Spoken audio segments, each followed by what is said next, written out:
তো আসসালামু আলাইকুম। আজকে একটা নতুন ভিডিও নিয়ে চলে আসলাম।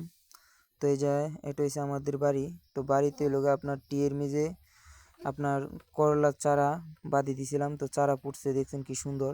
তো এই চারা নিতে আসি বন্ধে, আজকে ক্ষেত লাগাবো বন্ধে।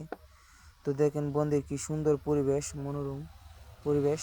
এই দিক দিয়ে মহিলারা ঘাস কাটতেছে। তো দেখেন বন্ধের ধান, সুনানি ধান কি সুন্দর। তো আমি চারা নিয়ে চলে আসলাম ক্ষেতে। এখন ক্ষেতে চারা লাগাবো, এই যে ক্ষেতে লাগাবো। দুটার মধ্যে কাগজ বিছাই। তো প্রথমত আমি কাঁচির হুঙ্গা দিয়ে মাটিটাকে সুন্দর করে ওয়াশ করলাম, তারপর গুঁড়া করে এটা গর্ত করব। গর্ত করে আপনার চারাটা দিতে হবে এটার ভিতর, তাহলে আপনার চারাটা তাড়াতাড়ি ফিরবে। দেখছেন গর্ত করছি। তখন আমি যদি চারাটা এরকমভাবে টান দিই, নিচে দিয়ে গুঁতা না দিয়ে টান দিই, তাহলে চারা মনে করেন চিরা আয় পড়বো, আপনার পুরাটা উঠবে না। দেখেন এই যে চারাটা আপনার উড়কে আয় পড়ছে, হয়েছে না।